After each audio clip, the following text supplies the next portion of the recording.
So guys, আজ একটি নতুন ভিডিও নিয়ে চলে এসেছি। আজ ভোরবেলায় ঘুম থেকে উঠে পড়তে বসেছি। আজ একটু ব্যস্ত থাকবো সকালের দিকটা, তার জন্য ভোরবেলায় উঠে পড়তে বসে গেলাম। ঘর থেকে বেরিয়ে দেখি মা একটা বড় মাছ কিনে আনছে। আমাদের এদিকে বিক্রি করতে আসে, বাজার না গেলেও মাছ পাওয়া যায়। তারপর কাজে বসে গেলাম। ব্লাউজটা পুরো এখনো পর্যন্ত ফিটিং হয়নি, পুরোটা ফিটিং হয়ে গেলে আমি তোমাদের শেয়ার করব।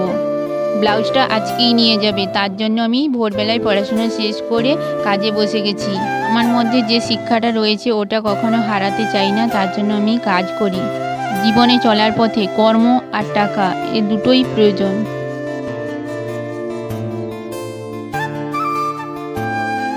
আজ কেন এত বেলুন বাঁধা হচ্ছে তোমরা ভিডিওটির লাস্ট পর্যন্ত দেখো, দিলে অবশ্যই জানতে পারবে।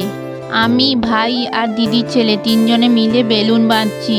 কিছু তো একটা সেলিব্রেশন হবে, তোমরা অবশ্যই বুঝতে পেরে গেছো। আমার বর আসতে পারলো না, ও খুব ব্যস্ত রয়েছে। এখন কাজ চলছে তো, তার জন্য ও খুব ব্যস্ত রয়েছে। বলছে এখন যেতে পারবো না, একবারে সেই আমাকে নিতে আসবে।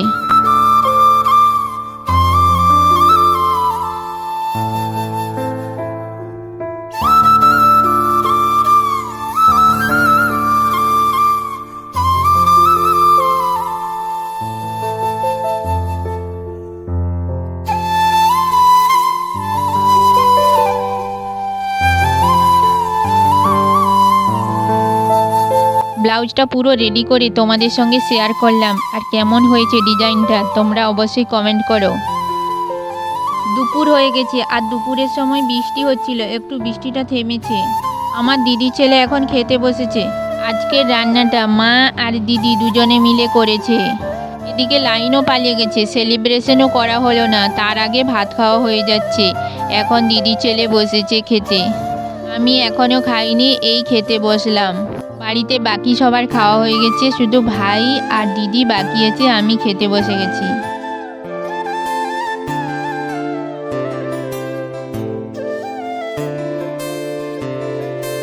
আজ আমার দিদির ছেলের জন্মদিন, আর এদিকে লাইনও পালিয়ে গেছে। চারদিকে টর্চ লাইট জ্বেলে এখন কেক কাটা হবে।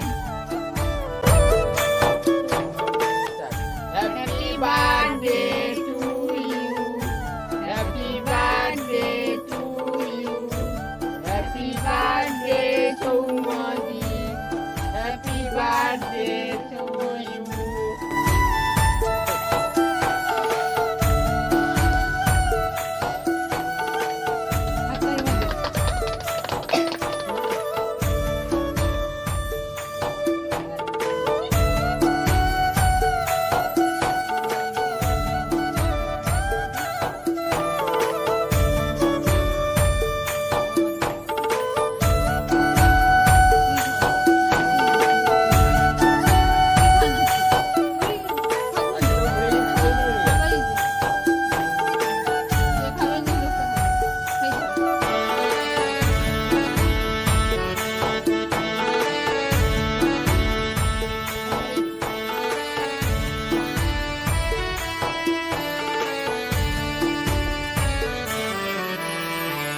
দিদি, জামাইবাবু আর তার ছেলে বেরিয়ে পড়েছে, এখন ওরা বাড়ি চলে যাচ্ছে।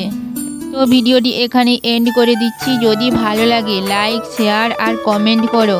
আজকের মতো বাই বাই, দেখা হচ্ছে নেক্সট ব্লগে। তোমরা সবাই ভালো থেকো, সুস্থ থেকো, নিজেদের খেয়াল রেখো।